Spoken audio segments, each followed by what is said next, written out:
அனைவருக்கும் அன்புடன் வணக்கங்கள். இன்றைய திருக்குறள் அதிகாரம் 47 தெரிந்து செயல் வகை அப்படிங்கிற அதிகாரத்தில் இருந்து குறளின் 470வது குறளை தான் இன்றைக்கி நம்ம பார்க்க போகிறோம். குறள் பாருங்க. எல்லாத எண்ணி செயல் வேண்டும் தம்மோடு கொல்லாது உலகு. எல்லாத எண்ணி செயல் வேண்டும் தம்மோடு கொல்லாது உலகு. எல்லாத அப்படின்னா இகழாத, எண்ணின்னா நாடி, செயல் அப்படின்னா செய்தல், வேண்டும்னா தகும், தம்மோடு அப்படின்னா தம் நிலைமையோடு, கொல்லாத அப்படின்னா பொருந்தாதவை, கொல்லாது அப்படின்னா அடையாது, உலகு அப்படின்னா உலக மக்கள். இதோடைய விளக்கம் பாருங்க. தம் நிலையோடு பொருந்தாதவற்றை உலகம் ஏற்றுக்கொள்ளாது. ஆகையால் உலகம் இகழ்ந்து தள்ளாத செயல்களை ஆராய்ந்து செய்ய வேண்டும். முடியுமாயினும் பிறரால் இகழப்படாதவற்றை எண்ணி செய்தல் வேண்டும். தமக்கு தகாத செய்தியை உலகத்தார் கொல்லாதவராதலால் இது பிறர் இகழப்படும் என கருதி செய்யக்கூடாது. தமக்கு பொருந்தாதவற்றை உலகம் ஏற்றுக்கொள்ளாது இகழும்.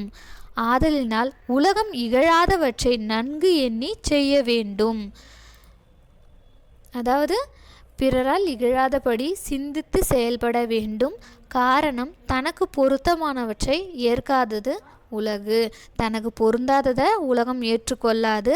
அதனால் அதை நன்கு தெரிந்து சிந்தித்து பிறரால் இகழப்படாதபடியான நல்ல செயல்களை செய்ய வேண்டும். தன் தகுதிக்கு பொருந்தாத வழிகளை செய்தால் மக்கள் அதை இகழ்வர். அதனால் மக்கள் இகழாத வழிமுறைகளை எண்ணி செய்ய வேண்டும். தம்முடைய நிலைமைக்கு மாறான செயல்களை உயர்ந்தோர் பாராட்ட மாட்டார்கள் என்பதால் அவர்கள் பழிந்துரைக்காத செயல்களை செய்திட வேண்டும். அதாவது நிலைமையை அறிஞ்சு அதற்கான செயல்களை செய்ய வேண்டும். அப்படி செஞ்சால் பாராட்டப்படுவார்கள் மக்களால். அப்படி இல்லைன்னா என்ன பண்ணுவாங்க? இகழ்வார்கள். அதனால் நமக்கு துன்பங்கள் ஏற்படும். உலகம் எப்படி தனக்கு பொருத்தமானதை ஏற்றுக்குதோ அந்த மாதிரி மக்களும் தனக்கு பொருந்தியதை மட்டுமே ஏற்றுக்கொள்வார்கள், பாராட்டுவார்கள்.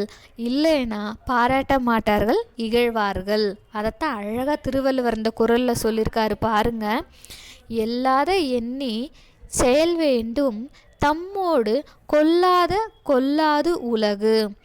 எல்லாத எண்ணி செயல் வேண்டும் தம்மோடு கொல்லாது உலகு. நன்றி. நாளை மீண்டும் வேறு ஒரு திருக்குறளுடன் சந்திப்போம்.